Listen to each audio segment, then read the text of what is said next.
India, Italy, Thailand. Cuisine powerhouses which benefited from a history of massive trade and shipping. But what about a country that had no such history?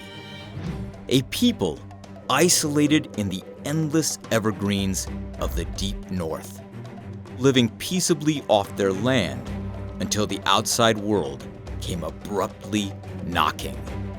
A secret in the woods. Could their food be any good? It's an issue I'm going to explore in a country called Finland, as I move from her cities to her coasts and profoundly into the forests. In local style, I'll pull my food from the carts, the sea, the earth, and the udder. Yeah, you're doing so good in there. I will explore the mystery of unique Finnish alcohol, rising cities, and monstrous creatures. And perhaps, when this wild ride is over, I'll find the next great global dish.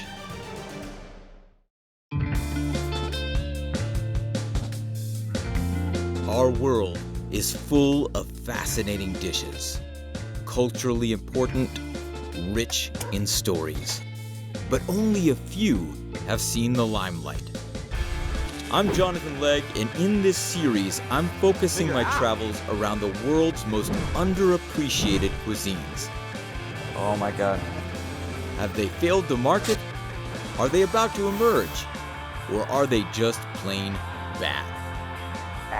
It will be a global journey of pleasant surprises, dangerous mishaps, and stunning locations. On a quest to uncover food unknown.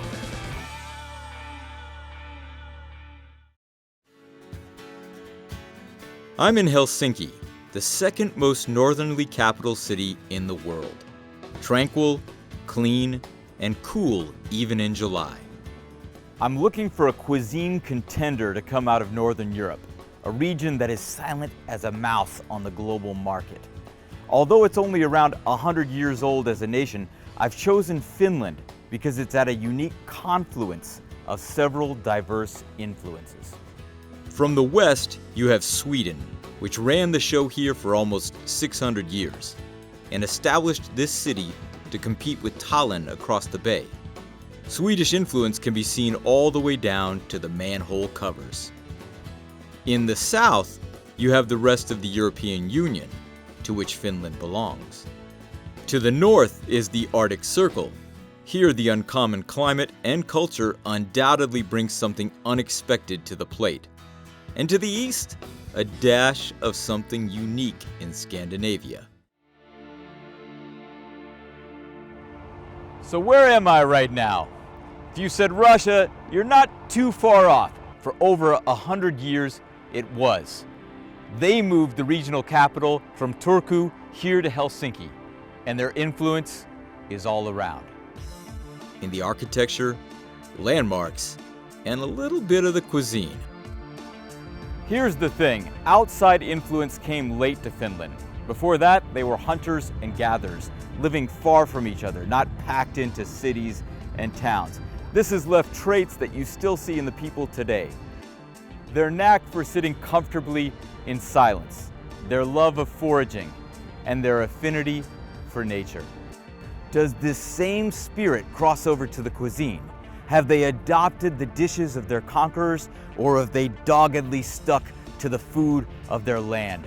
Finland is a mystery, completely off the global radar, but I'm on a mission to put it on mine. An interesting quirk about travel is that if you put yourself on an open schedule and you keep your mind curious, good things come to you.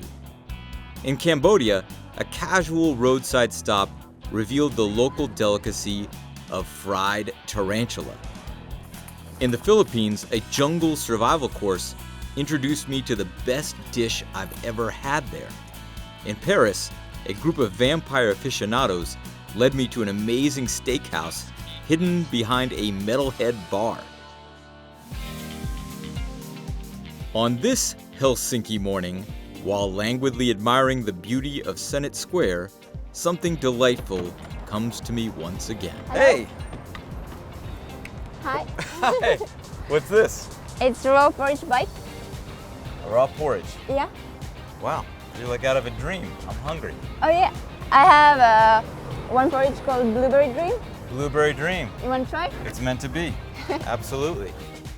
This buoyant entrepreneur is Evelyn Harala, who has created Puurola. Here? Ooh la la.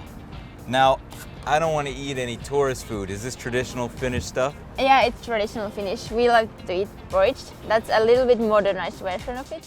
Evelyn's porridge is made raw, without cooking, using organic oat and chia seeds, and naturally sweetened with banana in the blend. Wow.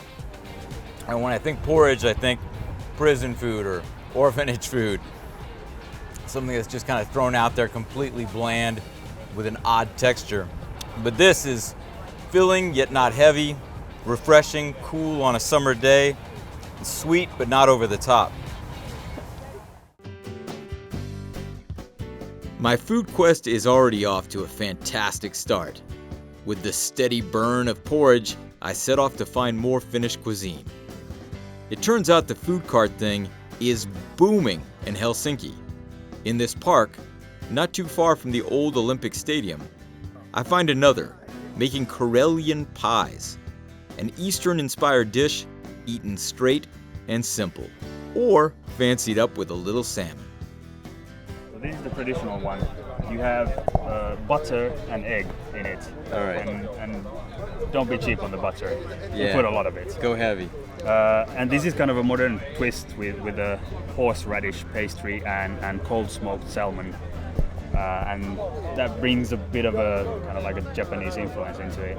Cold Right. smoked salmon and salmon in general is very common in Finland. We eat that a lot. But traditionally, Karelian pies are not eaten with salmon.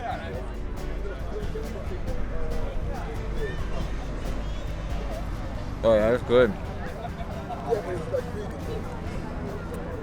Nothing fancy, but it's rich and tasty.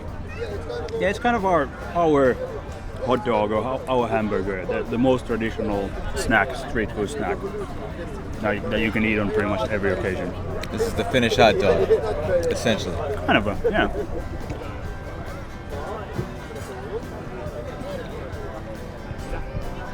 Oh, I like that.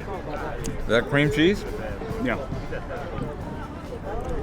Cream cheese with a hint of a horseradish.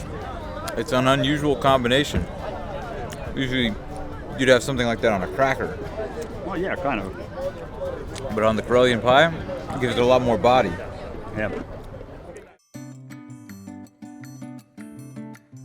But the one thing that booms even more than food carts? Coffee. Finns are the #1 coffee consumers on the planet.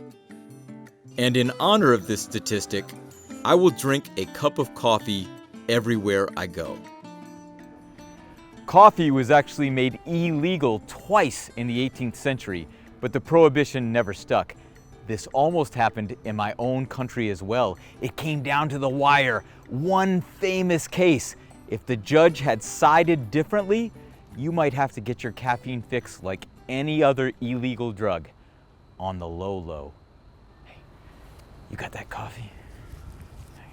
Thanks.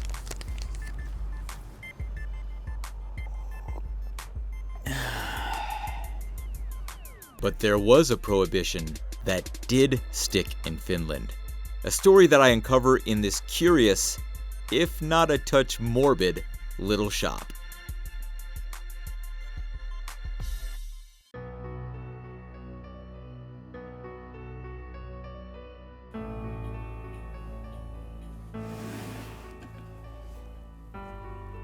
Interesting. So this was designed to teach school kids the danger of alcohol consumption Yeah, during Prohibition. during that time. That's like a bad liver, right? Damage Yeah. from drinking too much booze. Yeah, it's called like fat liver, and this is the normal, like healthy one. Of course, it's like a little bit damaged because it's old, and that's what's Yeah. happened if you drink too much. If you drink too much alcohol. Wow. Yeah. To follow up on the prohibition story, I head west, young man, to Finland's oldest town.